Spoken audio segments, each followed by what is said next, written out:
Oh boy. All right, let me just try and get this all done here. Okay, good evening, everybody. ADV Red Bikes, Kitty Kitty. How's it going? I gotta turn this one down. Mute that one altogether. All right, I am completely discombobulated here. As you can see, I'm in a different space again.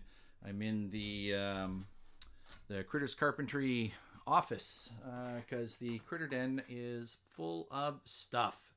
Still full of stuff from Gliffy, and I've got lots of little things that will distract me, so I need to put those away. So, all right.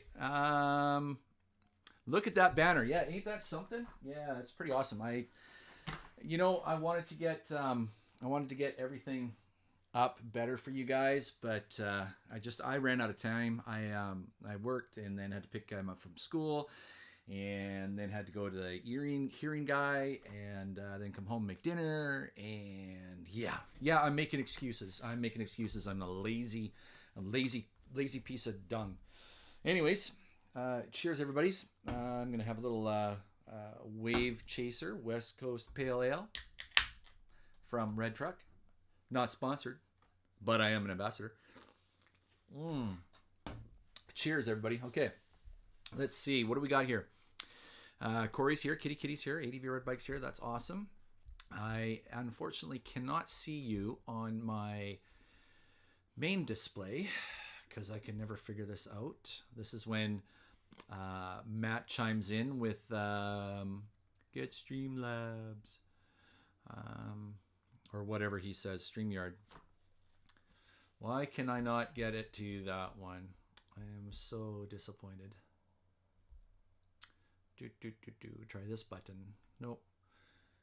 We'll just figure this out. So, yeah, like I said, guys, it's just a informal Q&A, little live stream. And if you have any questions, want to know anything, fire away with the questions there. Hey, Dewey's here. John, how's it going? Good to see you, buddy. Thanks for stopping by. I'm sure you have many other better things to do on a Friday night than friggin' stare at my ugly mug and watch as I try to navigate this stupid screen. Why don't they just give you a nice icon that says, like, screen? That's what I need. Blah, blah, blah, blah, blah, blah, blah, blah, blah. Just doesn't make any sense. Okay, there we go. I finally found it. Woo! Okay, excellent. Sorry, John. I'm sorry if this is the best you have. I feel for you, buddy. If I'm the best you got, oh man, I feel for you. I feel for you. Corey, thank you for being here. Corey is my moderator. Everybody say thanks to Corey, my ADV 360. Yeah, good evening, Kitty Kitty. What is everybody what's everybody up to right now? Yeah, I just finished dinner and yeah, quickly tried to put some stuff together here and come live for you guys and answer any of your questions that you may have had. Big thanks for this little gift here. This is pretty awesome. Got that from Gliffy, from one of the subscribers. That was pretty cool. I love getting stuff. Trev is here. Trev, how's it going? When's the next event? Funny you should ask. Let's bring that up and I will let you know. I've been playing around. The dates for most of the events right now are tentative. There's a couple of things I still need to finalize, I guess, and one of the main ones is just the availability of the campground. But if we go to this page right here, look at me, I'm multitasking, boys and girls. Look at me. All right, so the next event is, as many as you may or may not know, is Gliffy Belize. That's Saturday, January 24th. We announced that at this year's gala event. It's in partnership with Emma Casas. We met up at Tour Tech. She heard the story. She was moved so much that she said she wanted to be a part of this, and basically offered us a full week at cost. Emma's making nothing on it. The foundation makes nothing on it. It's what we had thought would be a great way to, help people get over the winter humdrum, the winter blues, the SAD.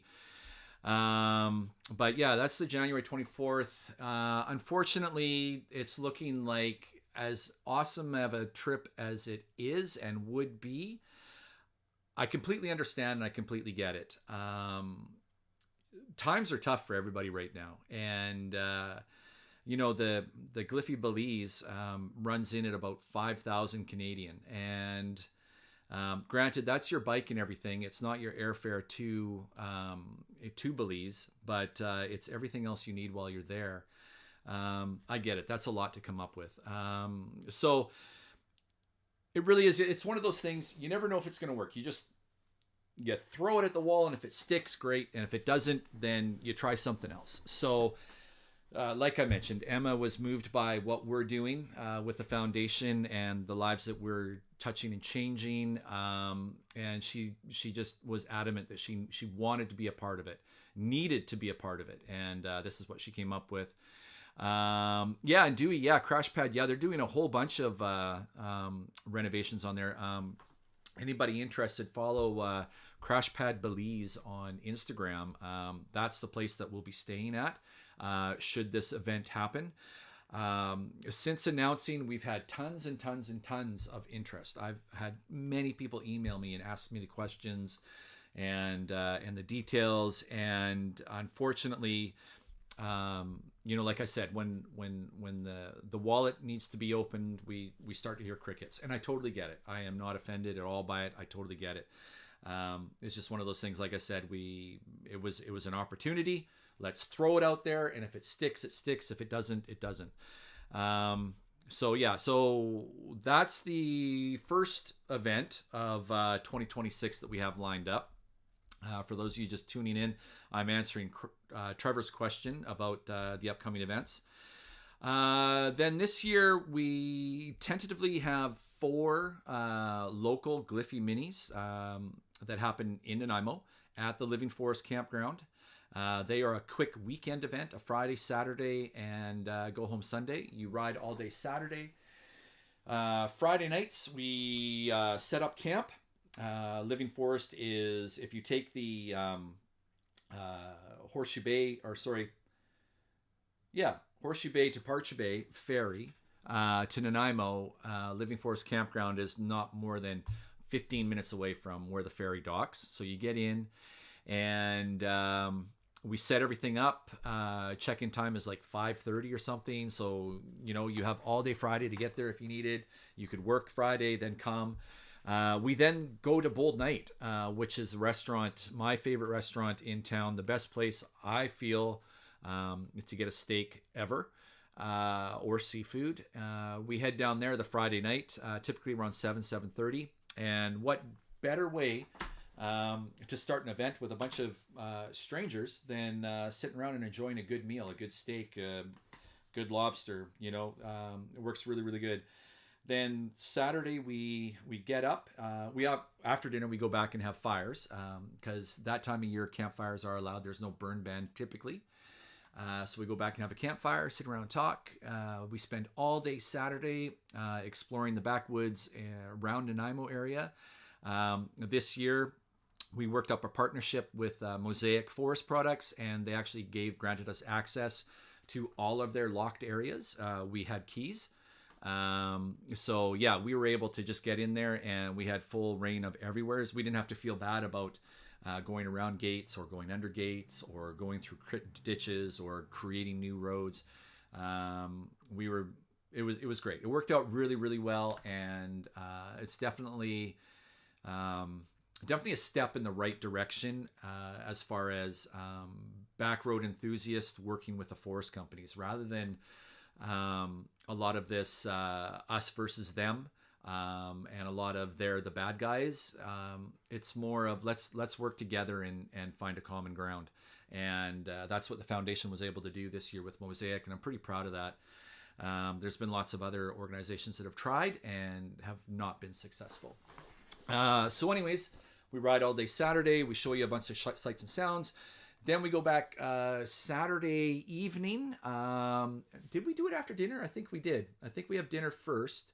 And then after dinner, I presented a course. This year's course was How to Help. And basically just giving our attendees some tools for the toolbox to help their loved ones that may be struggling with some sort of mental illness or depression or anything like that. Just how to approach and how to support, basically. Pretty well received, I'd have to say. There were people in attendance taking notes, which kind of blew me away. First time really kind of, presenting as an educator, if you will. And then we sit around the fire again Saturday night and more chit-chatting. Always, as you guys know, around the campfire, there is always great conversations to be had around the campfire. We keep it small and intimate, hoping that some really strong bonds would be formed and really strong friendships would be formed. So that's a reason to keep it small. But yeah, and then we do that, and then Sunday we just say our goodbyes and go. So it's a real quick in and out, really worthwhile. I find, anyways. It's very relaxing. It's great. Back to the dates. Sorry, I'm rambling here. We have our first one. So and again, all of these dates are tentative. There's still some final details, but it's on the website now, so that people can start getting excited and making loose plans to be able to attend one or many of these. So the first one will be April 17. The second one will be May 8th. The third one will be May 22nd. And the fourth one will be June 5th. And for those of you keeping track at home, that's pretty much every other week. I think it was. Anyways, we do every second week or something for the spring anyways. And it's kind of like we're looking at it as like the Vancouver Island openers, if you will, kind of thing. I skipped over too that Get Lost, Find Yourself, and myself, I'm hoping Summer and Kevin will join me. We'll be at the Vancouver Motorcycle Show again. That is, I want to say January 15th, the weekend of January 15th. I think it is. I know it's, a week and a bit before Gliffy Belize. But yeah, this year was pretty great, seeing all the people, just talking about the event. And I guess strange to see that so many people didn't know about us. So many locals didn't know about us. Because I know a lot of Oregonians know of me, know of Crittermoto, know of Get Lost, Find Yourself. We're just now starting to get the word around the British Columbia and Canada area, which is great. Social media and that kind of stuff is a little bit different once you cross the border, I find. So there's the Gliffy Minis, those 4 events. And then this year, in case you guys didn't know, most of you probably already do. Angel Face, hi. I just saw my chat is way behind, but I see you just jumped in. How you doing? I haven't seen you for a while. Anyways, this year, September, because the Get Lost, Find Yourself year-end gala event, the year-ender, has been so popular and so much interest and so many people signing up onto the wait list. We are now well over 400 people that are signed up and pre-registered for this event. We're doing 2 this year, so we're going to do 2 back-to-back, and that way at least we'll get 200 of those 400 hopefully to be able to attend, open it up to more people. Because it kills me to have so many people sitting at home. Some people say, well, why don't you invite more people to explain, what we have here is a little piece of legislature or a law or whatever you want to call it, called the 100 rider cap. And basically what that entails, just quick and simple, is any paid event where people are paying to come. So any paid event that features over 100 riders, I now need to put in written permission to the Ministry of Forests, the BC government, that jazz. Not a big deal. Not a big deal. Writing letters is fine. I can do that, no problem. And they say that 99% of the time it's granted. It's not a problem. Where the kicker is that permission can be revoked basically the day of the event. So I could sell out a 400-seat event, and it starts on Friday, and I could find out Friday at 7:30 a.m., 8 a.m., 9 a.m., whenever their office is open, I could receive an email saying we've changed our mind and we've decided we will not grant you access. And now I'm set with all of these attendees in this campground. What are we going to do? So we're keeping it simple at the 100. I've mentioned before in other live streams, other interviews, that when I first started this, I kind of had a vision of it being the giant loop ride of Vancouver Island, and having demo bikes and all this stuff. But honestly, after that first year and seeing the connections made, the intimacy, just the real personable experience rather than the commercial one, and people genuinely just enjoying being and talking with one another, the decision was pretty easy to be made that no, we keep it small all the time. We keep it intimate all the time. So we will always keep it to 100. I have done my research, and my lawyer has helped me out, and that's 100 paid attendees. So this year we had staff, and that was myself, because the year previous I was considered an attendee, as were Summer, Kevin, the kitchen staff that Paul, John, Claire. We were all attendees. This year we were staff, so what that did is it freed up that many more seats that people could come. I did a little bit more investigation, and I don't know if Kevin's watching, but giveaways don't go against my 100 rider cap either. So I can have 100 paid people. I can have as many giveaways as I want, and then as many staff as I want. So that will help get more people there for sure.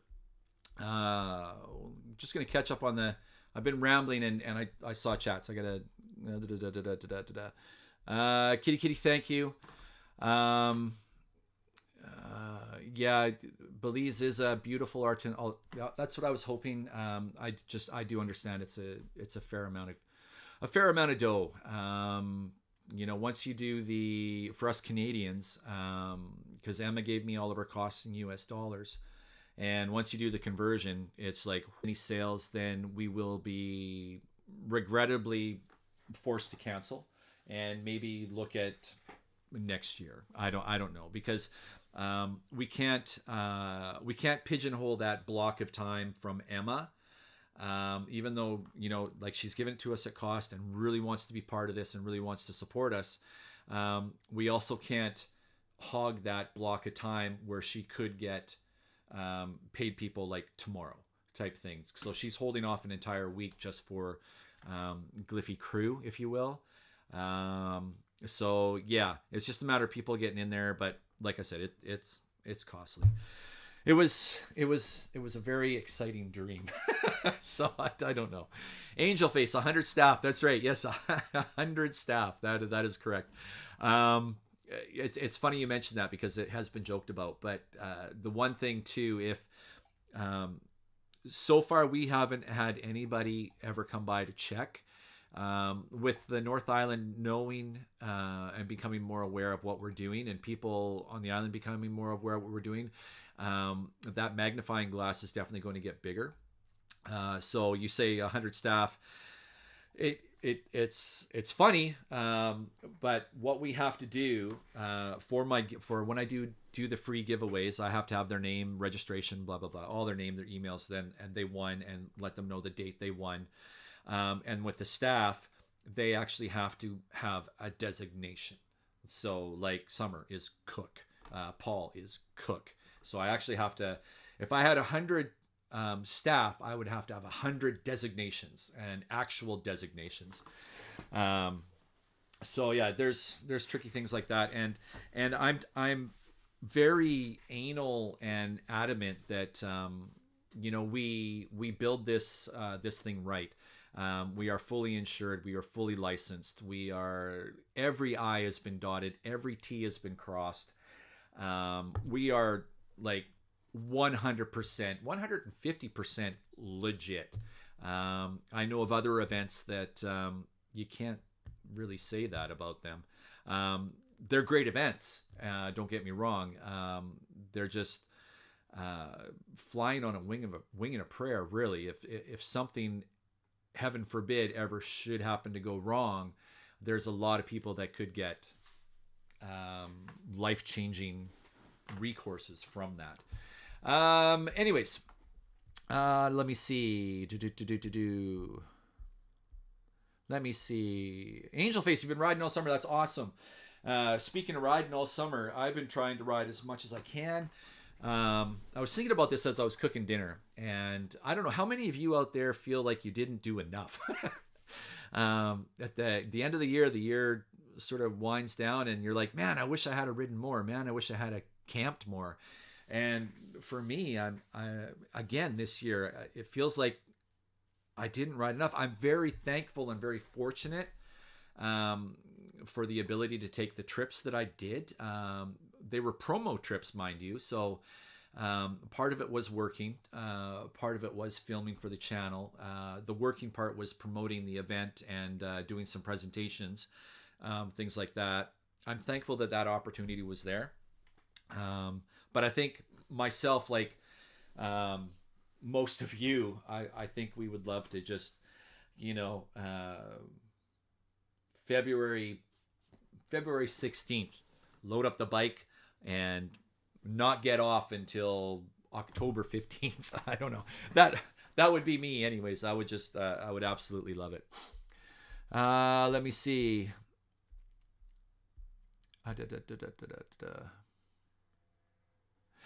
Dewey, yes, you're right. It was a short timeline for people to decide, and you're right. Now that it's out there, I'm not saying if this one doesn't go that we won't do it. We can always just offer it, and maybe people can prepare. Because you're right, people do need more time to prepare. This like only being just announced in September, and having people to decide like right now, are you coming? You're absolutely right.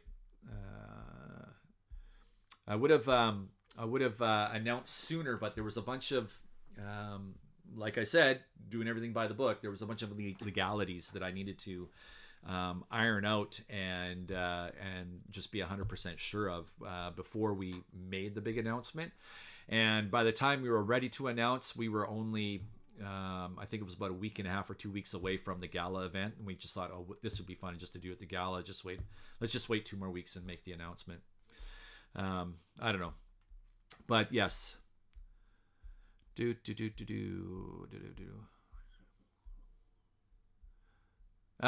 leaders for each group would be staff. You're absolutely right. It's funny you mentioned that though. If you want to be, see, these are the things I research. When we get into the legalities and everything, I'm going to bore you guys to death with this stream and all my legalities. If you have a ride leader, that ride leader technically and legally and liability-wise should be a trained professional, should have some sort of certification behind them, either as a tour leader or a riding instructor, or things of this nature. So the more I dig into the legalities of doing this thing correctly, I'm always thinking, heaven forbid, that somebody gets seriously injured, because it's a very real possibility in our hobby, in our sport, right? So I'm always trying to think worst case scenario, and how do we prevent that worst case scenario for the one unfortunate individual trickling down and taking everything out. As you all know, I'm putting my heart and soul into this foundation, and I don't want this foundation to be taken out because of one accident and I didn't do my due diligence checking out all the legalities. So there's the one thing about 100 ride leaders for staff. That's the thing. We have to look into like a certification process of having our ride leaders, especially if we're calling them ride leaders. It's a completely different story if, say, Friday night I say, hey, I'm going to be doing the such and such a loop. Anybody who wants to come along, and I'll show you the way. That is a complete volunteer. But if we post that, yes, Critter's a ride leader, Kevin's a ride leader, Tall Man's a ride leader, like all three of those guys are now assuming full legal responsibility for anybody who's following them, and therefore should be fully insured, trained, certified. Nightmare. Nightmare. And when I sat down and talked with the lawyer a little bit about this, anybody who went to Touratech this year and saw the RF wristbands, because our sport hobby endeavor is growing in such numbers, and the events are growing, and these outdoor events are growing, they're getting more and more anal with all these rules. Like Touratech almost didn't happen if they didn't come up with that RF tracking device. So I mentioned that with my lawyer, and he started doing some digging and whatnot, and he's like, yeah, it's coming down the pipe. So these backwoods events, we best enjoy them now, because what is going to happen is it's going to be legislated and regulated. All the fun is going to be taken out of it. But yeah, I got off on a weird little thing there. Okay, Corey, you are the garbage man, the cleanup crew, cooking competition judge, or wait a minute, you're not gonna go into the cooking competition next year, there, Corey, Mr. Two-time winner, go for a three-peat. What I should do is I should enter the cooking competition and give you some real competition. What else was here? You're talking about the 800. Yeah, the Cove 800 Angel Face. Ryan, old Giant Loop Ryan there has one and absolutely loves it. I saw it, and it's nice. It's super nice. Yeah, I would like to take it for a rip for sure. It's Ryan is totally blown away with how light that thing is and just how powerful it is. It's really is. It's truly a big dirt bike, big 800cc dirt bike. Oh, now the chat's moving. Okay. Tall Man is an instructor. That is correct. I have to see if his instruction certification transfers up here into Canada and see if it's valid. Certain things are different. I know that your motorcycle skills test and stuff is, no offense, is basically baby play compared to what we have to do up here. So I'm not sure if it would transfer, but I'll check into it. You bought your boyfriend a second gen KLR. Nice. Make sure you do the do thingy, whatever. Actually, you're absolutely right, Tall Man. That's what I was saying. As the sport grows, the insurance companies find more reasons to charge money and call it unsafe. Exactly. That's right. Everybody wants their piece of the pie, right? It's unfortunate. They should just leave us be and let us do, right? Let us take care of ourselves. But yeah. As good as the food is, you should raffle off a judge spot. Yeah, I could do that. Yeah, we could do that. Speaking of raffling, at the Vancouver Motorcycle Show, what we'll be doing this year is I'm going to raffle off an admission to the event. So if you happen to be at the Vancouver Motorcycle Show, you might be able to get a ticket to one of the two gala events for like $20 rather than $200. So that'll be fun. That was an idea from Eric Sweet. Yeah, that guy's awesome. He is so crazy supportive of what we're doing. I am so over the moon thankful that our paths cross. The amount of work and effort that he's done for the foundation is stellar.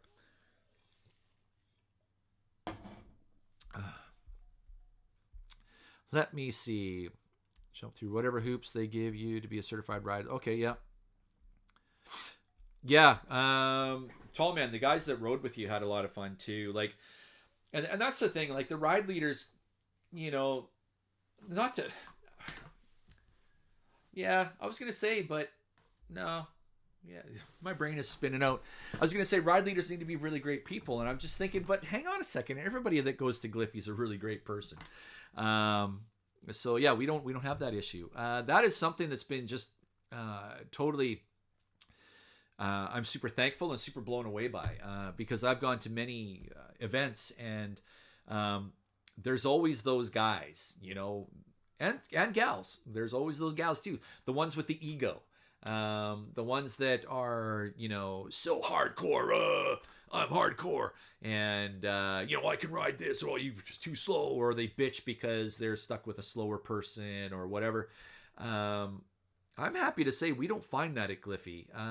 If there is a slower, less accomplished rider in your group, I've only heard stories about the group stopping and helping that guy or that gal get through whatever obstacle or come along, and just words of encouragement. Ezra this year was one. She's on the Super Sherpa and she's new to riding, and just the encouragement that she was getting for the obstacles she was tackling, and the high fives and the whoop whoops, and the no judgment, no nothing. So yeah, we don't get that.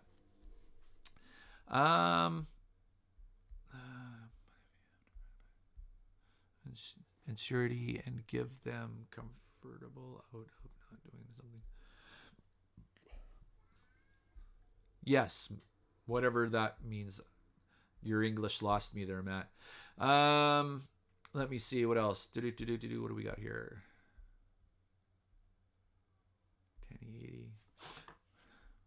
Ryan, yeah, Ryan has one. Did I miss anything up in here? No, right on. Cool. And we've done 30 minutes already. I didn't think I would go this long, to tell you the truth. I didn't have any guests planned or anything. And yes, Matt, I'm still on Streamlabs, is it? Not StreamYard. Yeah. Ezra was a badass. Yeah, that was awesome. Yeah, because it was you, Josh, and Ezra. Well, you went after them to catch up with them. You and Josh went after Ezra's group, the group that Ezra was with, to find them. You were doing the big loop. That's right. And then you guys kind of tiddled off and had some fun. And I remember you saying you turned around and there's Ezra right behind you going and coming on up. So yeah, what a pleasant surprise, those two, Josh and Ezra. There's always at least a half a dozen people every year that kind of stick out, and they kind of make the year a little extra special. And Josh and Ezra were definitely two of those ones this year. For those of you that weren't there, I think most of you were there, except for Angel Face and Mike. Josh and Ezra, a younger couple, and they are just cute, like too cute, like over the moon cute. It's adorable, absolutely adorable.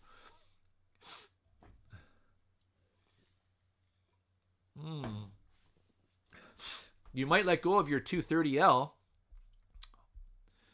You better ask a massive amount of money for it. Oh, Corey, come on. I'm not a badass. Thanks, buddy. Appreciate that. How about we how about we move this mouse over here and we try a little giveaway. I'll just do a sticker pack, okay? Just a sticker pack. Exclamation point moto. Let's see if it goes up on the little doohinkus here. There it is. All right, exclamation point moto for a sticker pack giveaway. If you guys saw my Instagram a while back with all those, like, man, I got so many freaking stickers to give away. It's crazy. That's if you're into stickers.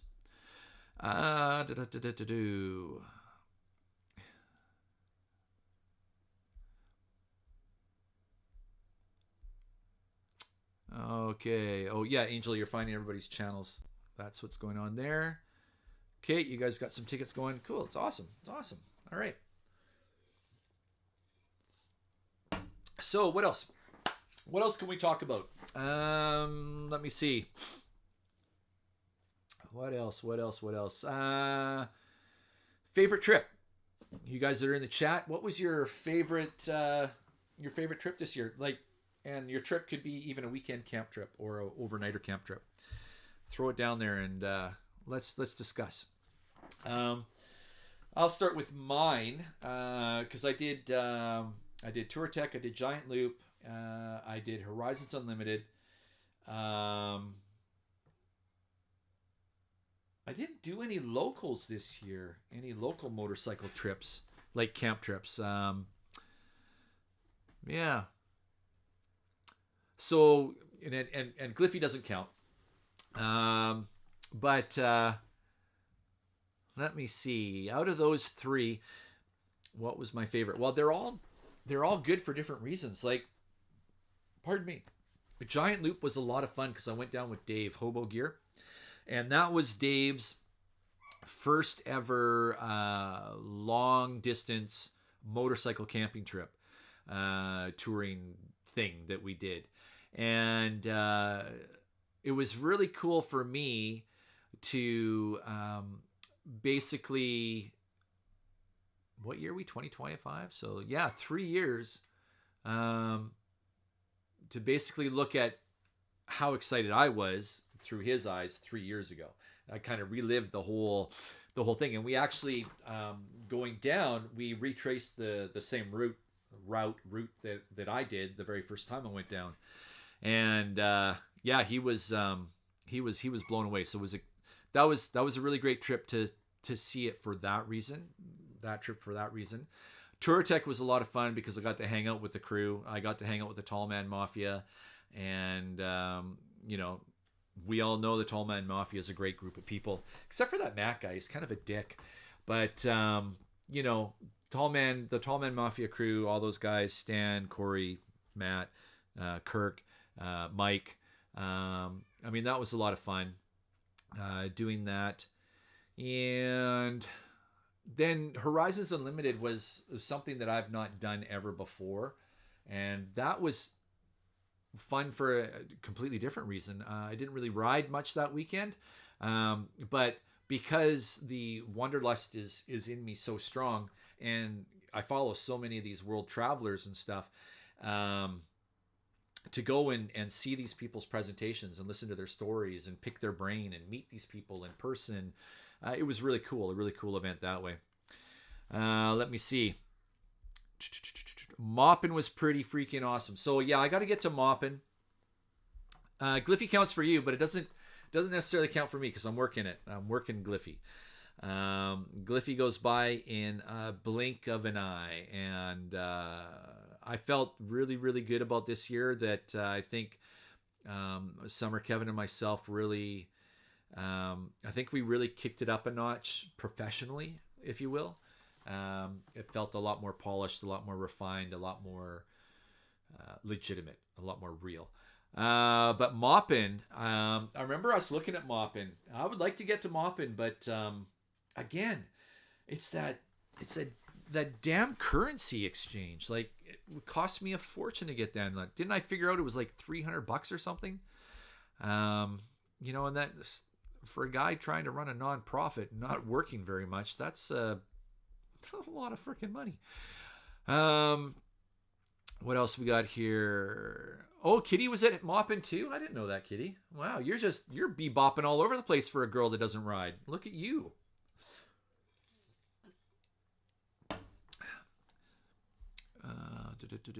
Moppin was up.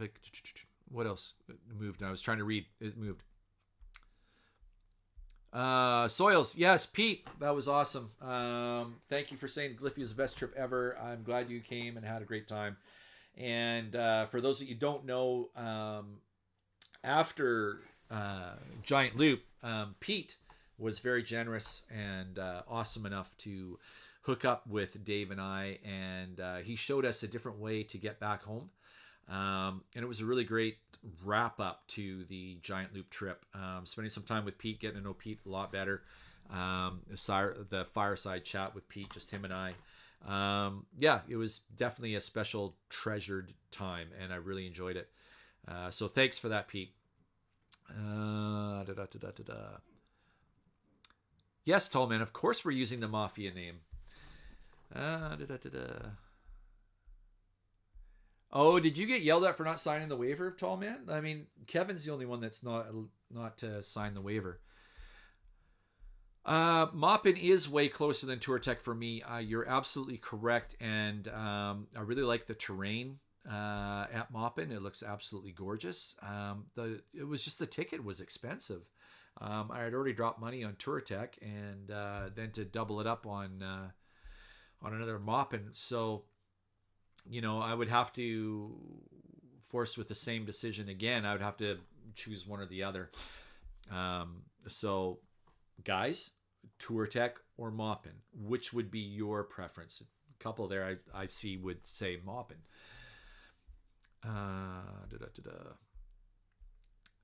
That's too bad, Angel Face. Riding season here today was freaking gorgeous. We got to about 17 degrees Celsius and sunny, and I rode my bike to the ear docks, and yeah, we're supposed to get a barrage of rain tomorrow. But honestly, on the island, if you're a fair weather rider, and you have a pretty bike, like a Street Glide or a Road King or something like that, riding season's pretty much over for you. If you're a dirty rider, and don't mind, a little bit of cold, maybe you've got some hippo hands, maybe you've got some good rain gear, you can pretty much ride year round here on the island. We only get, honestly, about a week, maybe two, in January where I wouldn't feel comfortable riding. There are plenty of people that do still ride, so we're pretty fortunate out here on the island. Not the same for Vancouver. So yeah, it seems to be just pretty island specific, and Central Island down. North Island, you can't ride year round North Island. Jonas isn't in here, but he would probably agree with me. I'm sorry, Angel. I don't mean to rub it in. I just saw your comment there. Sorry. I know it gets, I met for the first time this year at Gliffy, and you walk up and I'm like, hey, how's it going? It's like, there wasn't that stranger danger kind of feel. I shouldn't say stranger danger, but there wasn't that like, who is this person? There's just like, hey, it's Kitty, how's it going?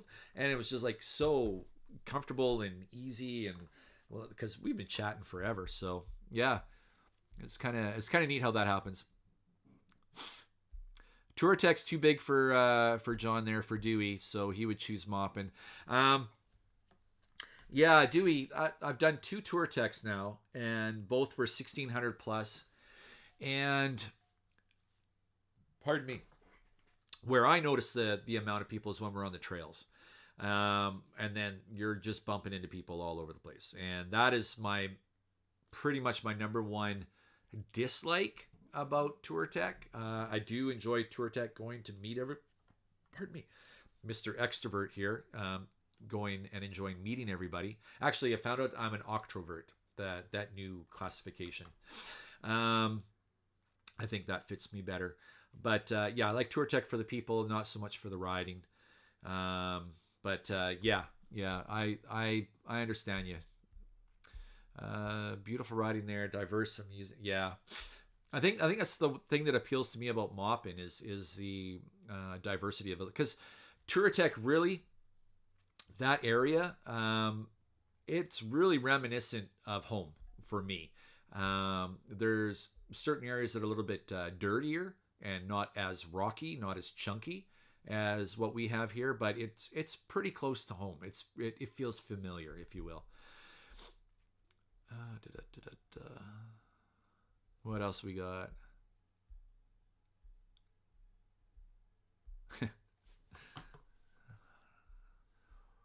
What are you talking about, you sweet for?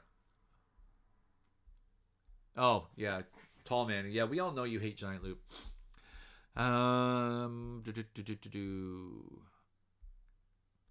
Yeah, it is almost time for Owen to put the snow machine on and his riding gear. I think that Road King would. You could probably put a pretty big plow on the front of that thing.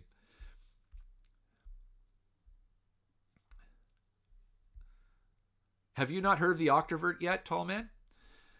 That's the introverted extrovert. They now call it an octrovert, and there's a whole thing for it.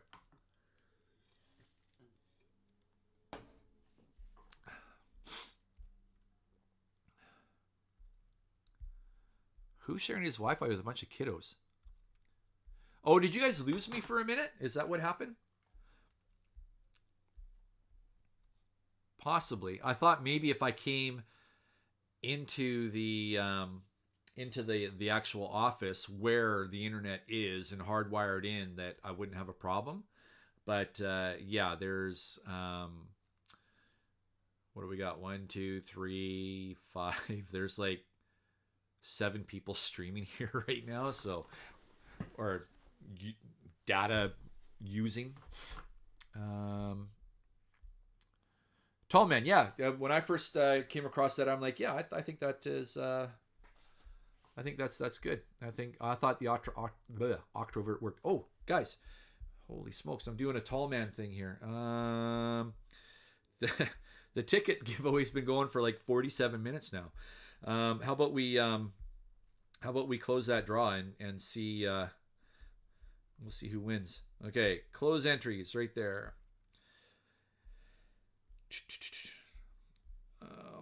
5 of you want tickets. I mean stickers. Picking a winner. Trev. Excellent. Trev Firefly. Trev. I got your address and everything. I'm going to send you a mitt full of stickers, buddy. We got that going on. All right. And the next window. Look at me. I'm clicking through windows. Pretty good, huh? Look at me. And I've got 1, 2, 3 screens going right now. Pretty fancy, huh? Angel, yeah, no problem. I really do appreciate you being here. I haven't seen you in forever. Pop in the socials every now and again. I know you've been busy riding, so have a great night, and hopefully it doesn't get too cold on you. I am a real window clicker. I'm clicking windows all over the place, dude. I'm just clicking like crazy. All right. Okay, so what else we got? I guess that's about it, really. What else you guys want to know? No one's asked any questions, so I guess me being such an open book, everybody knows everything. What else was there? I think that's it. Someone asked me what gets me going in the morning, and I mean that's the same as everyone else. Coffee. What oil do I run? The one that comes in the jug, and you just put it in the bike, and you just do it.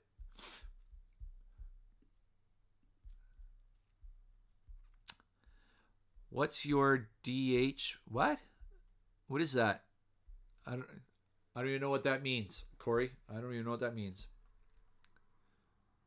Yes, we do need a Tractor Trev sticker. Hey. Wow, I'm going to design one. Here we go. Okay, my little brain's going right now. Oh, my DJ name. Back in the day when I was DJing, I didn't really have a name. I was kind of nameless, I guess. I never really I never really came up with a good hook when I was DJing. So yeah, Critter's always been there, right? Right since I was a teenager, and the nickname was given to me. So when we had Crispy Critter when I was doing some of the raves and stuff, but yeah, DJ Crank and Chris. There you go. Tall Man Moto, what bike should you buy? I think you should buy not one but two, and I think you should buy a T7 and a Cove 450. If you know, you know. That's my answer, Matt. ADV Red Bikes, thanks for joining. Thanks for coming by. Thanks for always commenting on the videos. I really do appreciate it.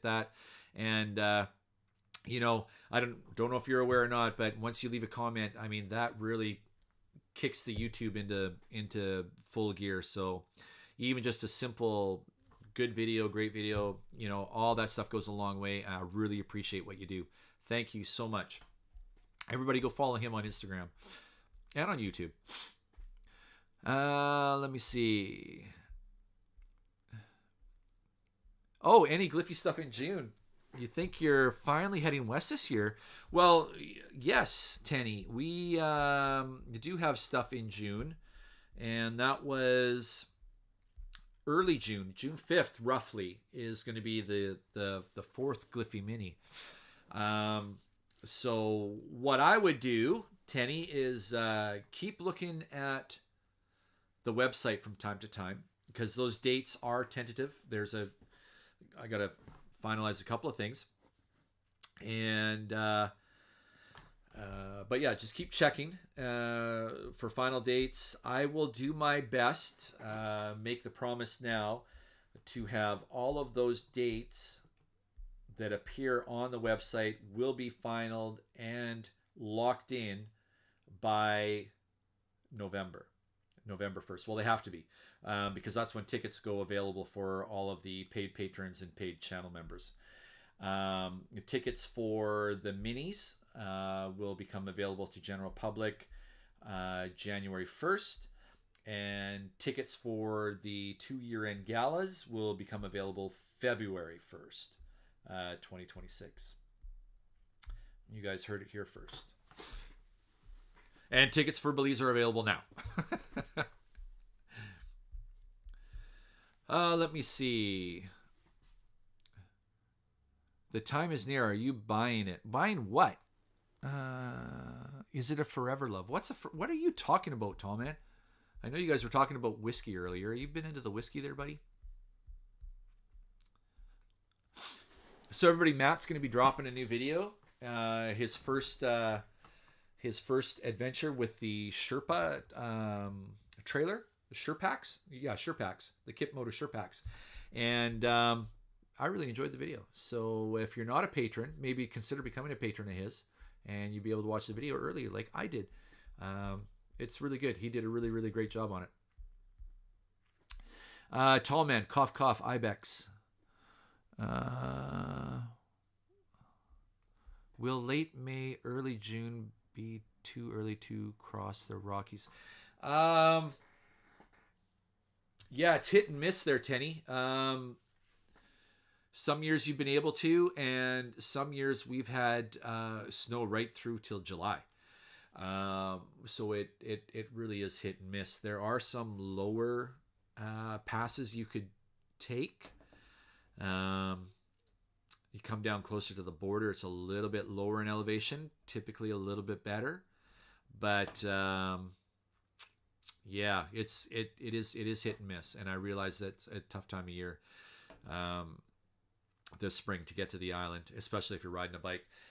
The other option is to, pardon me, man, what did I eat?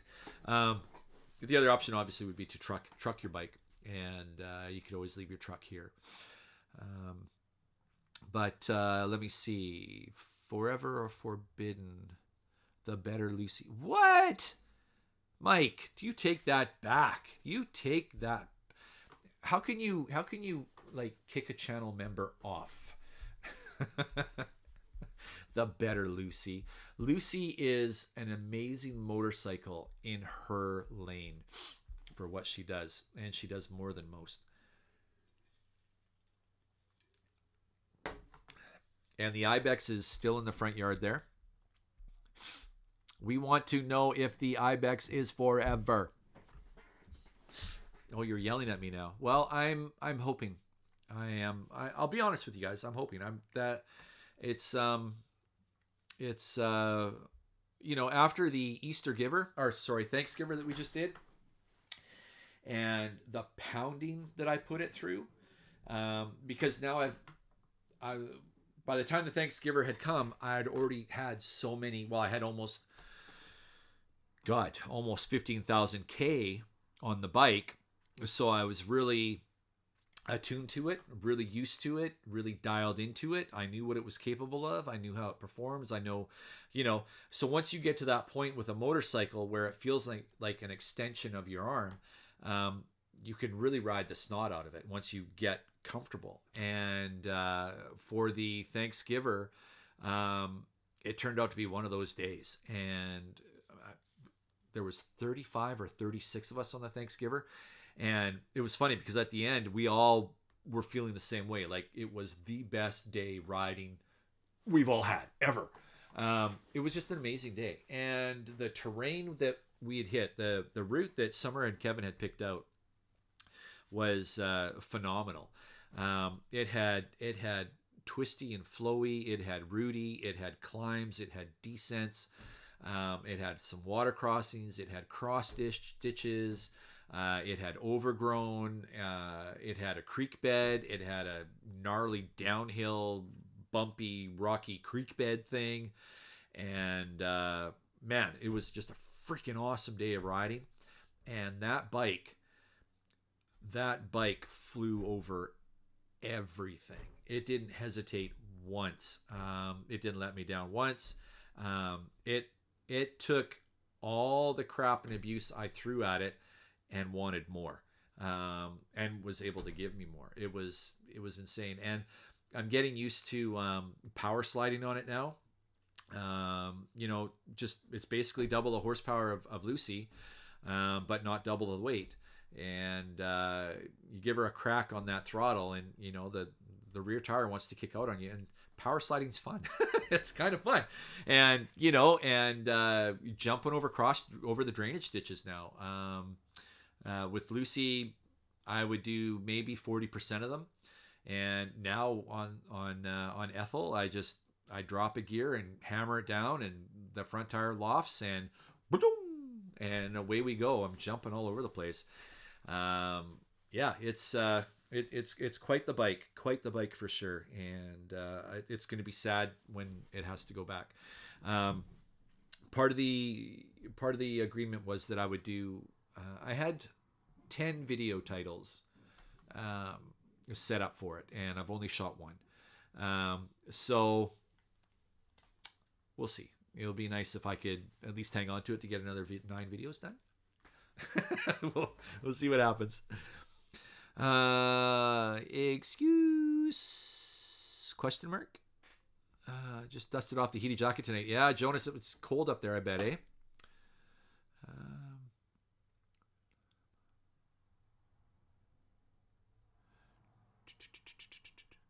Yes, Jonas, we were talking about riding all year long here on the island. I know you're hardcore.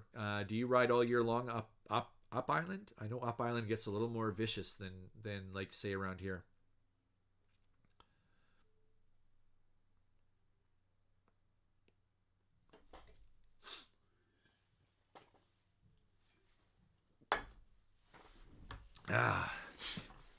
Damp. Yes, it does get wet up there. Absolutely.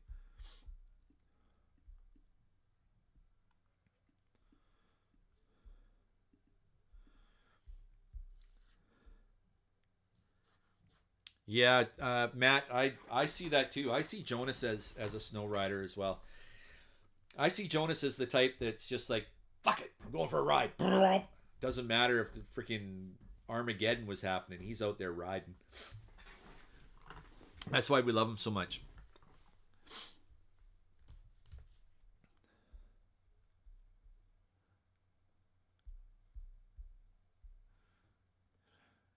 Broke the shifter shaft last time. Yeah. He's hard on his motorcycles.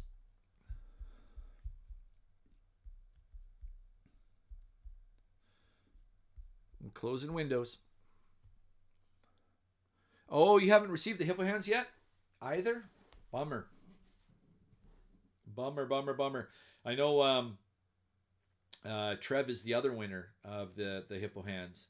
And he was asking me, and I've reached out to hippo hands. Pardon me, to Drew. And pardon me again, jeepers creepers, what did I freaking eat? And yeah, they're just delayed. There's no excuses. You need them. Trev needs them. I needed them the day of the Thanksgiving. Man, it was cold that morning, but Mike, you're still going on the Tiger. That's right. You are. And you just came up with a new logo, did you not, Mike? I think I saw something about you and a new logo, or has that, I've just never paid attention. Yeah, like you got it on your little bubble right now, your little circle.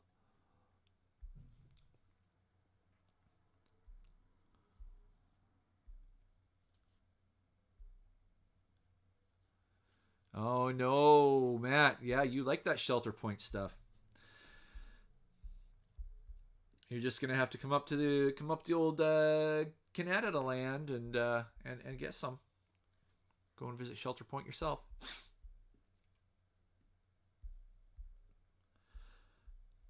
Corey, thank you for putting that in there.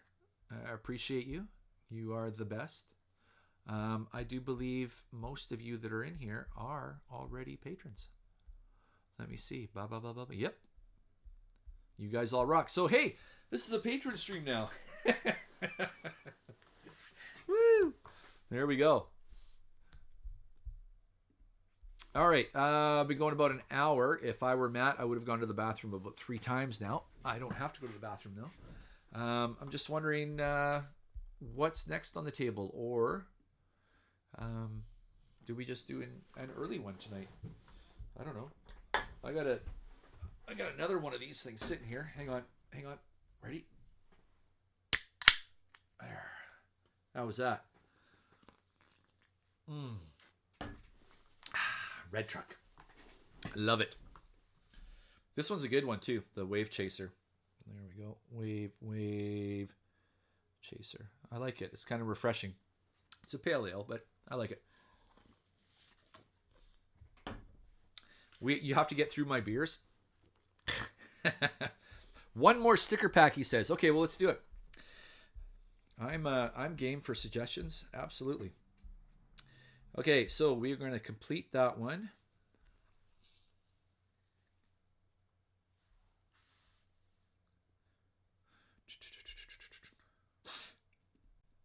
Oh, Trev said he bought a CRF 250L for the wife and said, how was the inspiration? Thanks, Trev. That's awesome. I think it's great that you're out there riding with the wife. I think any couples that ride together is pretty special. Pretty awesome. Okay, another sticker pack coming up right about... Oh, Dewey's gone. John, thanks for sticking around, coming out, watching, doing the thing. I really hope to catch up with you next year, riding around someplace. And I really hope to see you at one of the events next year. That would be great. And maybe next year I can be a little more sociable. I'm going to try my best not to be so focused on the event. That's one thing I do miss out with all of you guys. A lot of you guys are close friends and buddies, and you know I care about y'all. And it would be awesome to be able to get out of my head at these events and actually just sit and socialize with you guys instead of being hyper focused on the event and making sure you guys have a great time. I don't know. Exclamation point, Ethel. That's wrong. Wrong, Matt. All right. So there's a sticker pack going on, and yeah, we got mounts of stickers. I'll just come over here, drop that on the floor. Gonna bring my stickers out. Oh, I mean, it is stickers. Get your minds out of the gutters. But yeah, it's. I was gonna show you, but forget it. It is packed full of stickers to the brim. Can't really see with that page there, but the whole thing's full. Look how. You guys don't care. What am I doing? Smarten up. Okay. I dropped some on the floor. All right, I'm back. Okay, sticker pack going on, and we got 1, 2, 3, 4. Oh, did you guys notice that? Yeah. So, for instance, let me see if you can see. Tenny received 1 ticket. Mike received 4 tickets, and that's because channel members. A little perk for being a channel member. On any of the draws, you get an extra 3 entries for every one. So, even though Mike entered once, he got 4 chances to win. So, there's all these little hidden sort of perks of being either a channel member or a patron. One of the biggest perks is getting early access to these tickets. But you guys know that because you guys are all patrons. I want to win stickers galore. That's the wrong hashtag. You will not win stickers galore with that exclamation point.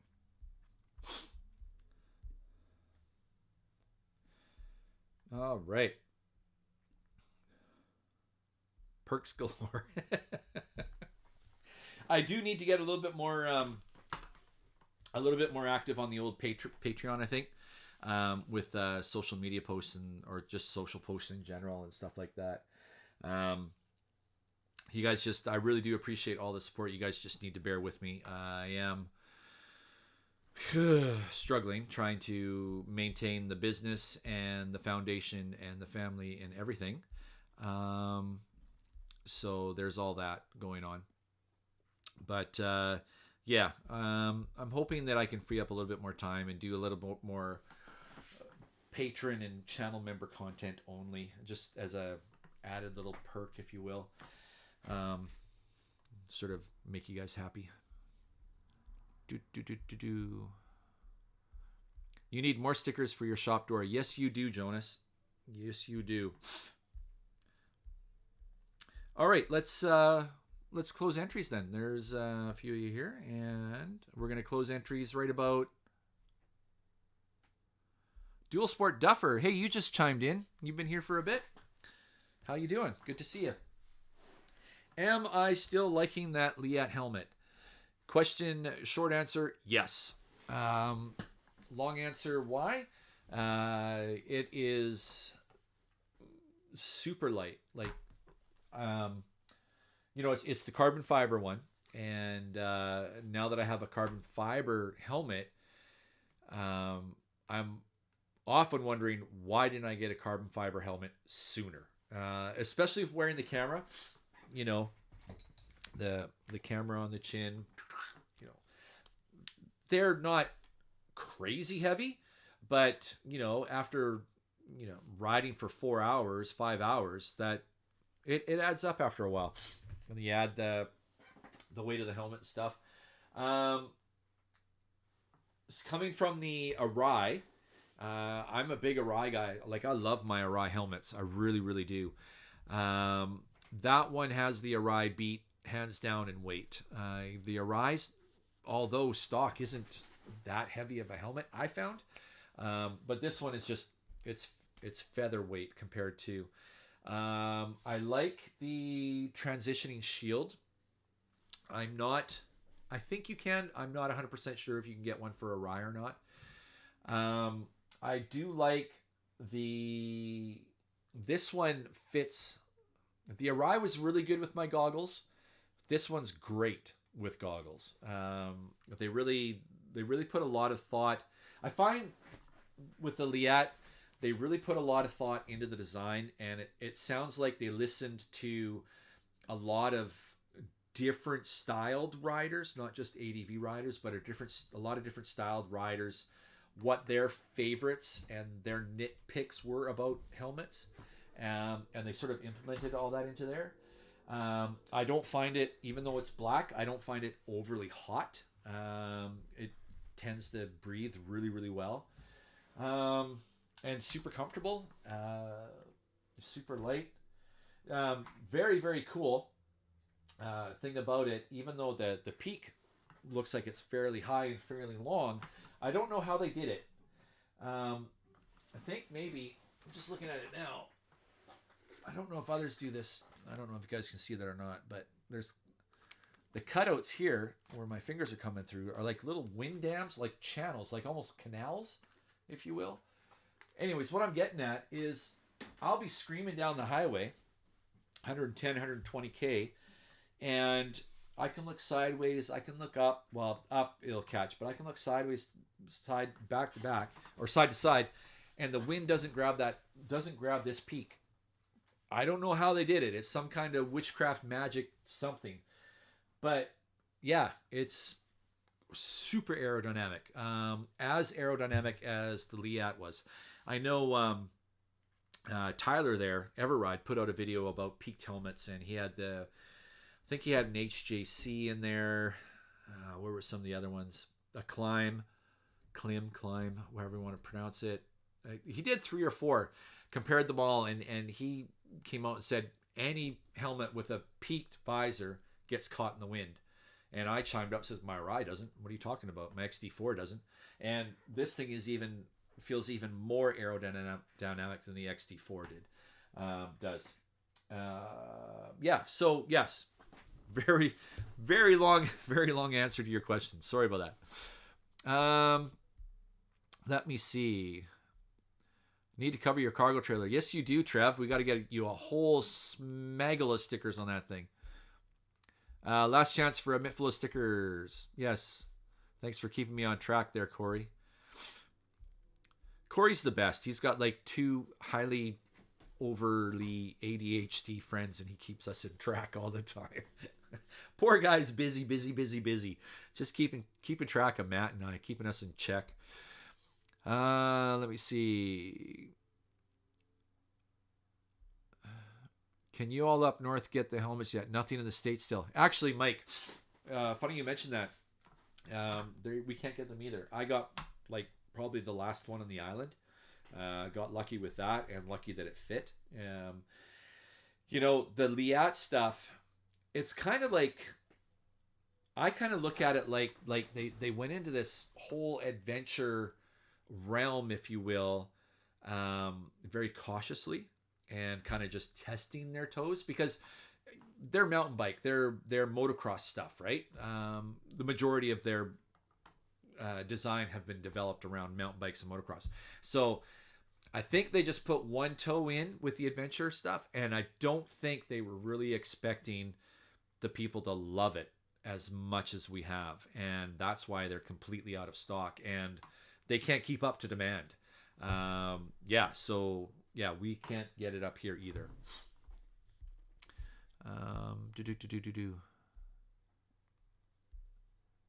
Oh, that was the kind of thorough answer you're looking for. Okay, there you go.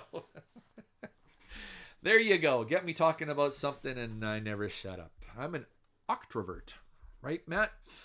Okay, let's close those entries on that sticker pack, and we will pick us a winner. I'm going to close the entries. And just so you know, we do have this sort of goofy strike thing with Canada Post. So I will get these stickers out to you as soon as I can.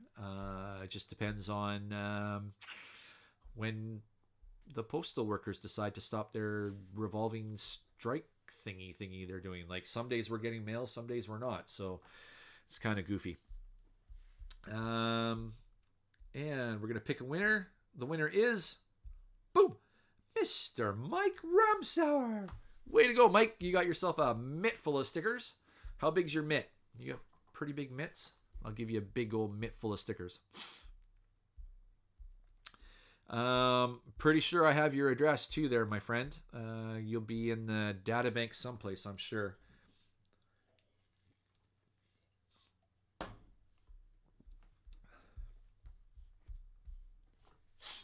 What else we got here?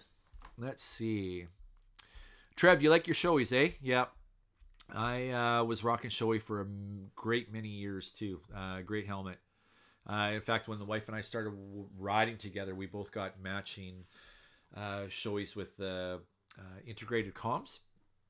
I think that was Senna that did that, and that's what got me started with Senna with those guys. But yeah, it was nice to be able to have and that's it seems like a while ago, and it seems like helmet to helmet communication was just a newish thing. So it was neat to find a helmet that came with the unit and was all integrated and everything. So that was pretty cool. I do like the Shoeis. If I sit back and think about it, in my almost 40 years of riding, I think Shoei has been my number one helmet that I've had the most. I've had the most Shoeis out of anything. Yeah, it's only been just recently that I got into the Arise and now the Liat, and yeah, I think yeah, no offense to the other brands, but I think I'm going to be a Liat guy or an Arai guy for forever. Kitty's going. Good night, Kitty. Thanks for hanging out. Really appreciate you. All right. Okay, what else we got? Corey? Could do like what Matt did, and I can just ask ChatGPT what we should talk about. But I won't do that. I won't do that for you guys. What do we got here? Oh, we got 7:51.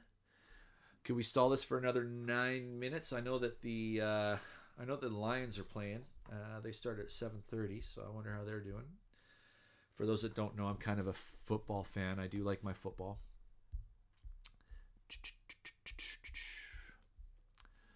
But yeah, I'm trying to think.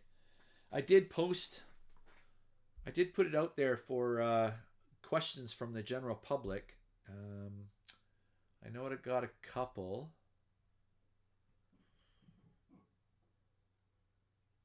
One was, yeah, I've already answered them all, because one was about Belize, and Belize might not happen, and then the other one was what got me going in the morning. So that was it. But yeah, okay, go Giants. Which one? Is that sorry, that's baseball, isn't it? New York Giants, I think so. I'm bad with baseball, sorry.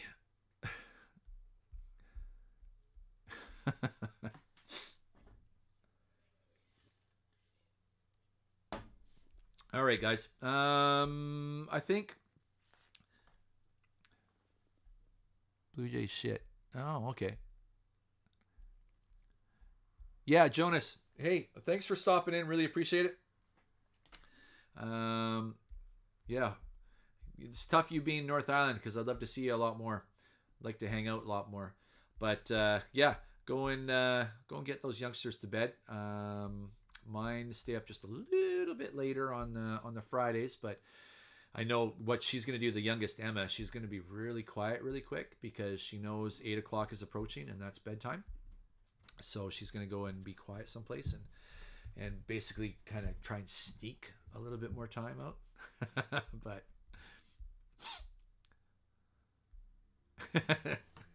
Danny, you're doing this on the phone? Are you camping again, buddy?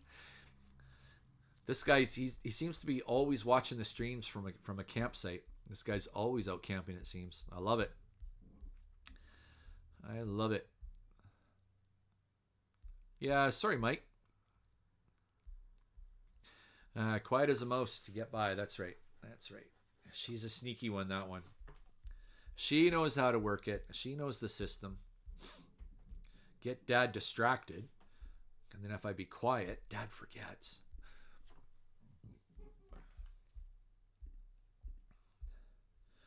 What else we got here? Those. Okay. I'm not going to start giving away admissions yet. Maybe next stream. So for those of you that don't know,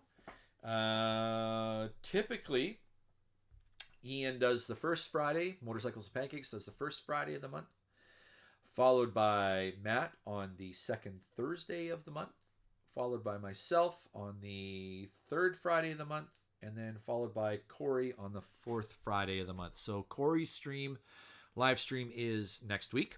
What do you got cooking on next week, Corey?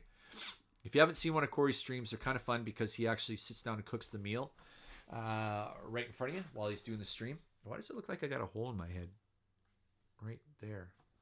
Bad lighting. That's where I was shot, right in the head. Oink. Took my brains out. Anyways, Corey, what do you got cooking? Oh, soup season. Awesome. Right on. If I could have any bike for free, what would it be? So, Tenny, let's add to that question. Am I allowed to keep the bikes I already have? So, do I get to keep Candy, Lucy, and Ethel? And this would be in addition to those three.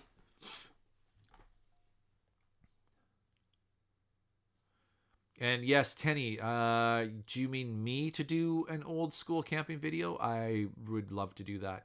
Actually, we're thinking about a November camp, so that might be kind of fun to try and incorporate a motorcycle camping in November on the island, just to show that it's actually possible. Maybe I'll look at working on doing that. Get that out. Okay, so Tenny, yes, of course, assuming that I buy Ethel. Okay, so assuming that I get to keep Candy, Lucy, and Ethel, if I could have any bike, what would it be? The answer may or may not surprise you all. But it would have to be, in all honesty, because I've got Lucy for all of my off-road adventures, all of my single track, all of my getting fun stuff. I would have Ethel for all of my long distance adventure moto camping travels. I would have Candy for all of my road travels and just being loud and obnoxious. So the one thing for me that's really missing in that whole spectrum would be the Ural. If I could have any bike for free, it would be a Ural. I would love to have a Ural, even though when I did the test ride with Ian at Giant Loop, it scared the bejesus out of me and I didn't really like it. I still really want one. I think, how cool would it be to be able to take the girls to school on the Ural? That would be awesome. I mean, my daughters would instantly be the coolest kids in school. How cool would it be to put Bart and Sadie in the sidecar and take them out up the mountain in the Ural? That would be awesome. So, yeah, in answer to that question, it would be a Ural. What was the other one? Oh yeah, I mentioned the camping one. And Candy does need some love. Yes, absolutely. I am actually planning on taking her out. I have. See, the thing with me is I get really anal with my organizing and my charts and my Excels and my spreadsheets, and I have all these videos and all these ideas all in a chart already. And Lucy is the star of numerous of those videos, and I need to get out there and shoot those videos. Kids to school in the sidecar would be amazing, especially little Emma at 8 showing up at grade 3 in a sidecar. Like grade 3 in a school that goes from 1 to 7, you're right in the middle of the whole community or whatever, and the whole pecking order, and she would just jump out of this. It would be amazing. It would be freaking rad. It would be totally cool.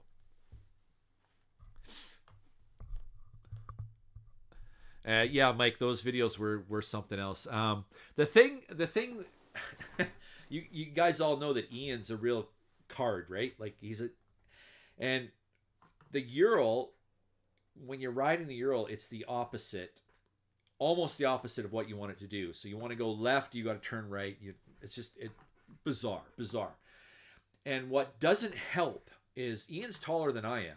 I'm 6'2". Ian's got to be 6'3" or 6'4", and I think he's heavier than me. So you've got this big guy in the sidecar, and when you get that much weight going side to side, it affects the bike. So he was totally screwing me up. He was screwing me up, and yeah, it was crazy. It was crazy, but a lot of fun. I would love to have one. Love to have one, and yeah, to take the kids to school and to be able to take the kids up the mountain. I think that would be fun. Or take the dogs up the mountain. I take the dogs up the mountain in the truck, but it's not quite the same. It would just be way cooler getting kind of splashed in the puddles and in the mud on a motorcycle. And yeah, Corey would know, because you went on with Matt. You really have to trust each other on that thing. So like, the operator really has to trust the passenger, that the passenger is going to be behaving nicely and calmly, and not bouncing around like an orangutan. Yeah, exactly, Matt. You could pack so much in there. I mean, my entire moto camping pack out could fit in the Ural's trunk of the sidecar. So you still have the whole sidecar left and the whole back of the bike. Like, you wouldn't need a Sherpax, that's for sure. Summer just jumped on. Hi, Summer. Tall man, me too. I tell you what, tall man, you get one and we could share it. I could have it during school season and you could have it during off season. Kevin's here too. Hi, Kevin. Everybody's here. Okay, time to go. You put a Sherpax on a Ural? Now, why bother? Just get a Subaru, Matt. Oh, you have one of those. Never mind. That would be hilarious. I wonder how that would track, I wonder. Because it's already askewed, with the two rear tires, and then you throw a third way back there. Although you said when you're riding that thing, you don't really notice it. Oh, one thing I wanted to ask you, Matt. You didn't really mention it in the video, or at least I didn't really pick it up. When you're going downhill with that Sherpax, like, it looked like you hit a pretty steepish hill and you were kind of sketched out about it. I'm giving away your video that's coming out. But when you're going downhill, do you feel the Sherpax pushing you at all when you're going down, like that extra weight behind you? So is it harder to brake going downhill and stuff? Because I know that trailer doesn't have trailer brakes, right? Oh, you didn't? You didn't? No. Oh, really, eh? Huh. Yeah, 2 Sherpacks then. Just get a whole freaking train going. That'd be funny. Yeah, I was wondering what when I was watching your video, Matt, and you were going downhill. I was wondering, does he feel that trailer behind him? Because I know, like, in the truck when I'm towing the travel trailer and stuff like that, and you come to a stop, without the trailer brakes, if you don't have the trailer brakes engaged, you can feel the weight. Now, granted, that's a lot of weight compared to the truck. The Sherpax compared to the bike, a lot less weight. Depending on how you pack it, you look like you had it pretty packed full. But and Corey, you're saying it does push you a little bit. You feel a little bit, eh? Now, do you feel it more on the CRF, or do you even notice it when you're on the Africa Twin pulling that thing? You need to do another trip the same route now that I trust it, but when it comes loose jumps, that's what caused every... Oh, I see. Because when you're doing a loose jump, a jump or a bump, you go, and then that would be a delay after, right? And I could see that could trip you out a little bit for sure.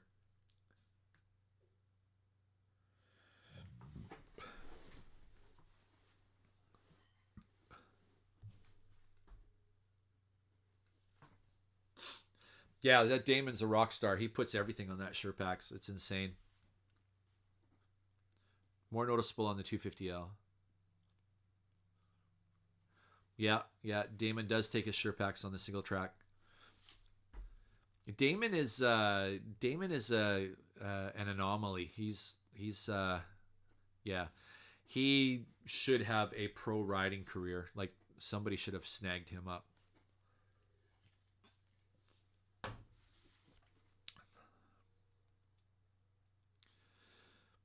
Yeah, I wonder, Matt. The 501 is so light, and the Nordy's a lot heavier than that. I bet you the Nordy. Well, Corey could probably tell you, but my guess is that you wouldn't even notice it on the Nordy. The Nordy would just be like, whatevs. It'd be like riding with a pillion, but without all that weight up top.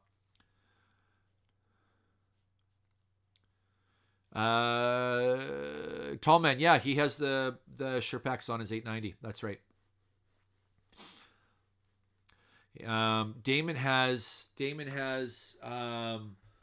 the prototype, like one of the very first originals, because Damon and just lost his name, Joel. Damon and Joel are good buddies, and Damon was part of the testing group for the design of that. Yeah. Damon would be able to help you out for sure. Yeah. Hit him up on the old Instagrams if you don't have his direct contact. He's pretty good at replying emails. And Joel sometimes just gets way too busy to reply to the emails, but I know that you and him have talked back and forth quite often. Joel's a good guy. I like that guy a lot.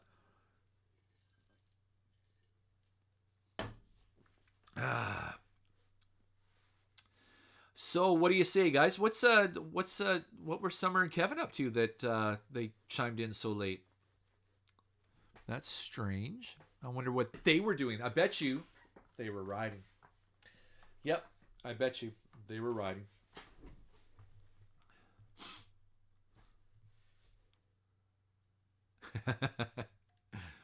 Trev, thanks for hanging out. Congratulations on the stickers. I'm going to email Drew again right after this is done. Actually, I'm going to try and email him now again just to see if I can get an update on those hippo hands for you. And as well as Jonas. I'm sure there's probably something going on with both the strike and the fact that it's crossing borders. But you didn't hear that from me. So I will see if I can get some sort of word from him. But thanks for being here. Listening to 90s tunes in the hot tub. 90s tunes? Come on. You got to listen to the 80s tunes in the hot tub. Like, seriously. Come on. Figured I would have learned you guys by now. You guys have been hanging out with me long enough.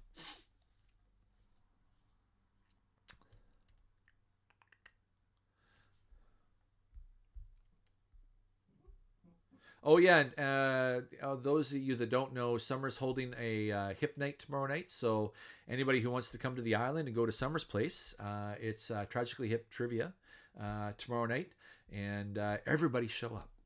Everybody.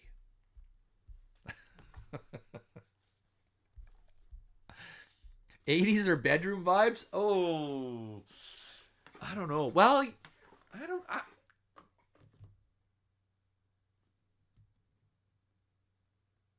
Nah, I disagree.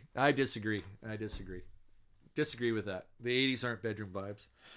At least the 80s that I listened to weren't bedroom vibes. Summer, I know I'm 10 years older than you, but I look 20 years sexier. No, I don't.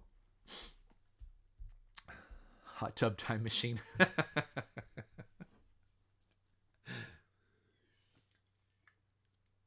Introvert's nightmare. That's right. All these people show up. Boom. Hi, we're here. Ah. Last ticket just sold.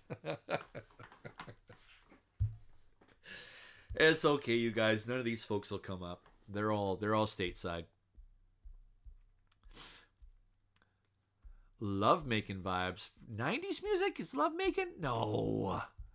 I don't know. I disagree.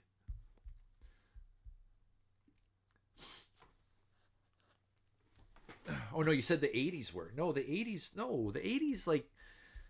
Oh, you might be onto something though, because the 80s had Oingo Boingo, and Oingo Boingo is basically yeah. Never mind. Oh, that's right. Tenny's still here. He's Canadian. He could make it over. Tenny, start now.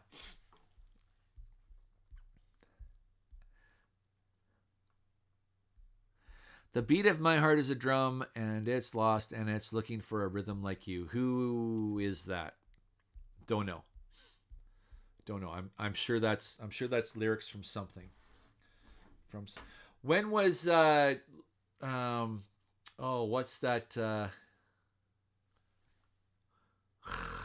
I just lost it. Oh my gosh, I'm getting old. Oh, that's Air Supply? Air Supply was 90s? No. No. Oh, right. You're back on the 80s thing. Right. So Air Supply. Yeah, okay. You got that there with Air Supply. But who was Enigma? Is that who I'm thinking of? Oh, man.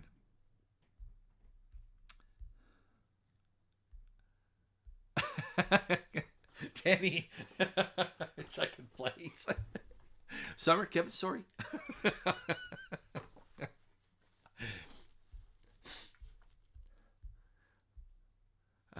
Who was that? I'm not Googling Naked Man. Oh. I've lost it. Oh man, my brain is so fried. Oh. Jeez. I used to be able to pick out song names and lyrics and artists and just bang, bang, bang, bang. I don't know what's going on.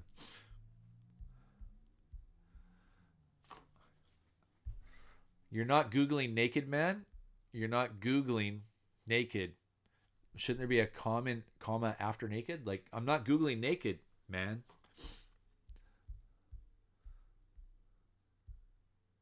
You guys, you too. You too. Okay. What do we got here? 1 hour, 38 minutes, and 20 seconds. What was that? Oh, Top Chef Canada. All right. Well, I guess we will maybe call it a night. What do you guys think? Yes? No? Wait. If anyone can make it here by tomorrow at 6:37, they can come for our 8th annual Hip Night party. There you go. Challenge on. Tomorrow, 6:37. And you guys, like, Summer and I are the same, and that's huge for Summer to throw that out there. So good on you, Summer. That's growth. I'm proud of you. 80 music and hot tubs. You'll be saying party, party, party.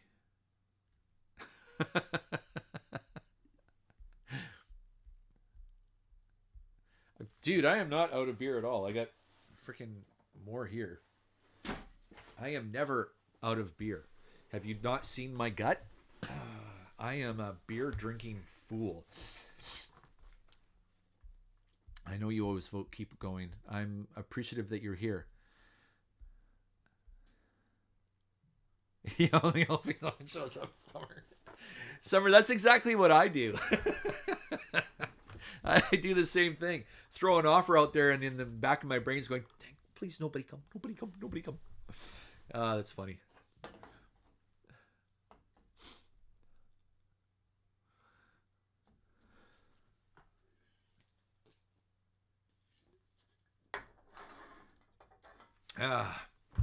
Okay.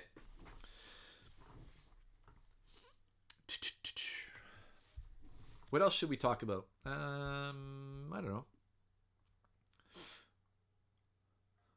Please don't show up.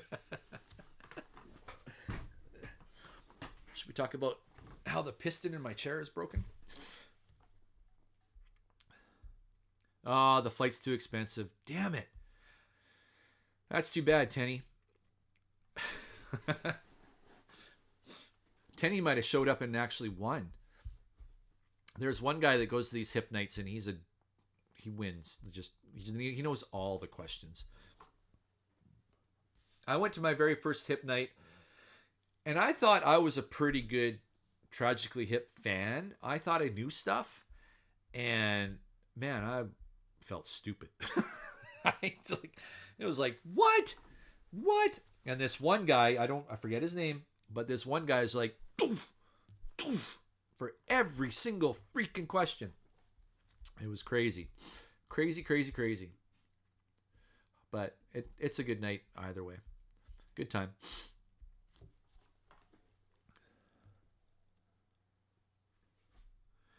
You've never heard of a hip night? Well, that's because you don't live on the island where all the cool people live. We do all the cool stuff over here. You don't know shit about it, but you don't got a lot going on. No, you don't, do you, Matt? You're just sort of sitting at home editing and stuff. So, I mean, you could just road trip on the Nordy. It is supposed to be stupid, ugly, wet tomorrow, so it'd be a good test of the Nordy's rain capabilities.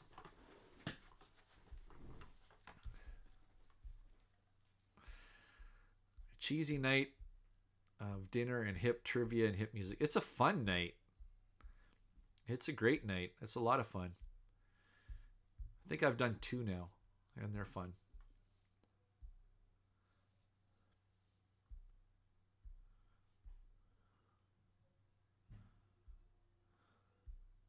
Broken hip night.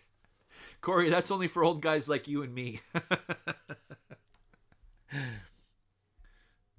Oh, Matt, you need new rain gear? Come on. But yeah, it is supposed to get like crazy ugly here tomorrow. Today was beautiful. Absolutely gorgeous. I'm glad I snuck out for that quick little ride to the ear doctor person. Have I run any of the 7.5 ADV gear? No, what are our boots are a 5.5, right? So I think I'm only at 5.5 right now. Are you tall man, are you following Craig on Facebook and stuff? Did you see his post about that jacket? What was it called now? The Adventure Rally or something like that? And that jacket looks sick. I've got the 4.5 Enduro jacket and the what's their proprietary name for the waterproof jacket. So I've got those 2 jackets anyways. But the one that Craig had showed has armor. So it's an armored jacket, but you can wear the armor separate of the jacket as well. Man, it looks sick. The 5.5 on the Enduro. Yeah, I forget what it. Geez, I wish I could remember what it was. This is where your little program would come in handy, Matt, because I could go bloop and share the screen and show if I could find it. But I don't know. I'm not gonna find it. But yeah, Liat is basically, they're pretty much changing the game, I think, anyways. Oh, rain-based stuff. So the one that I have right now, frig, what the hell is that? The Hydrodry, the Liat Hydrodry system. Super waterproof. I've had to reseal it, but I will say I have washed it 5 times. And after this 5th wash, I had to reseal it. And basically, I sprayed a silicone spray on it. But when I had it brand new, I got caught in a pretty good downpour in southeastern Oregon. And pardon me, Ian, Papa Cakes, and what's her face, Grace there, they all got drenched, totally soaked. And I just had the shell on, the waterproof shell, and no liner, no nothing, and I was bone freaking dry. The only spot that I got wet was here because I had left one of the side pockets zippers open, because the zippers are on the side for like chest pockets. You got your hand pockets down, but there's upper pockets up here, and I had left one zipper down, and the rain had worked its way in there, and I got a little bit wet there. But yeah, it was pretty cool. And that's that cactus color jacket that I wear. And it's slick. And what I do in the wintertime is I will put that over my down puffy, and it keeps me plenty warm. So their jacket is really good. The Hydro Dry boots, you have the exact same ones I do, and mine were stupid waterproof up until now. This year they it feels like they've broken down. Maybe they need to be resealed, but they do leak in the water now. They are, I want to say, 2 seasons old now. But yeah, not too bad. Side note on waterproof boots. I was reading a little article there, and waterproof hiking boots, waterproof shoes, waterproof sneakers, waterproof motocross boots can all lead to toe fungus. Fun fact. So I'm thinking maybe I don't want waterproof shoes anymore. Riding up that shitty steep trail in the cloud and dropped my bike 17 times. You dropped your bike 17 times? Is that the same one you were wearing when we were riding up that shitty steep trail in the cloud and dropped? All right, is that to me or is that to somebody else? The 7.5 is a laminated shell. Yeah, so the one I have is a shell. Yes, that's right. Exactly. Darn Tough merino wool socks. You need the Darn Tough socks for sure. Definitely, because they're all antimicrobial and all that jazz. And if they get wet, it's no problem. But I know that my boots now, now that they got wet this season, oh my God, do they stink? Whew, they are stinky AF.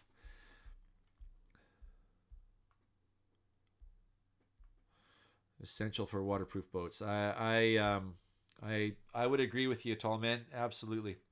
You're gonna have waterproof boots or waterproof anything. Get yourself some merino wool in there, rather than the nylon or whatever.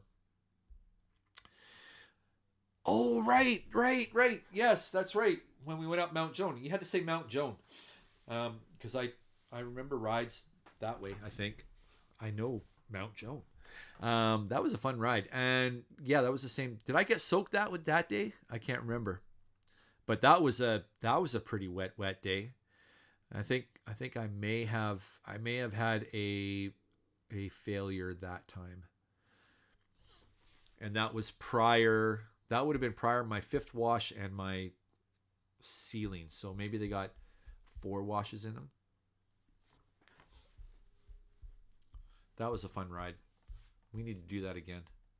We just need to ride all the time, every day, all day. Forget work. Working sucks.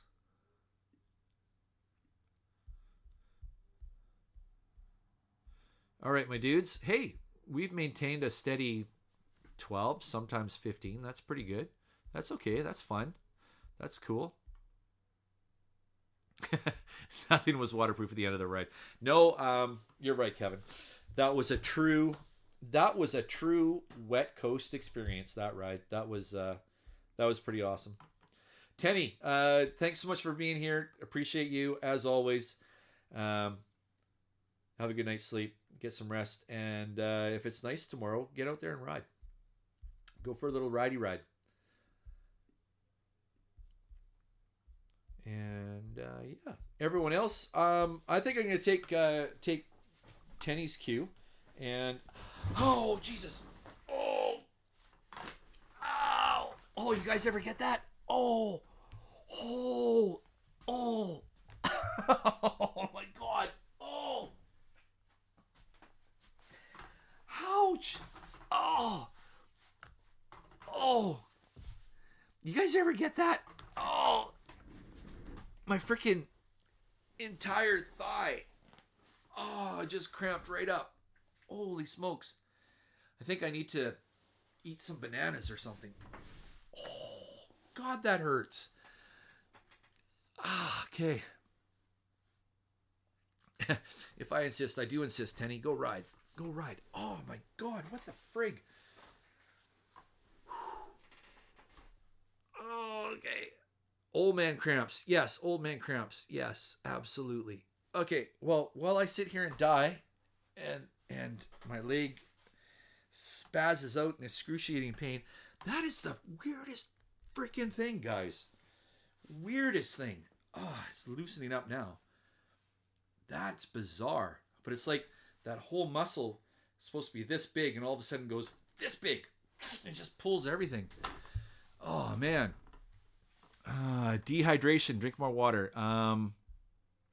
Yes, I'm bad for not drinking water. Although there's water in coffee, right? And there's water in beer. So, and go to bed. More bananas. Yes, I'm going to go eat some bananas. Like the big old monkey I am. All right. Okay, guys. I think I've made an ass of myself enough here. So, I will find the button. I'm looking around at all the multiple screens here. Once again, I thank you all for all of your support. Truly appreciate it. Love you all. And yeah, thanks for hanging out. We didn't really have a topic. I'll try and maybe get a guest for November's. We're trying to get at least through the winter months, anyways. Get back onto the regular live stream thing, and just hang out with you guys. I think it's kind of fun. I do like all the comments and stuff. Tons of Bees was here. You were in the background lurking, dude. You didn't even chime in. How's it going? All right. What is that horse something horse? My DV360? What is that? I don't know. I'm doing something. Okay. Anyways, guys, love you all. Thanks for coming. And thanks for watching. And until next time. No, not that. Get out and run.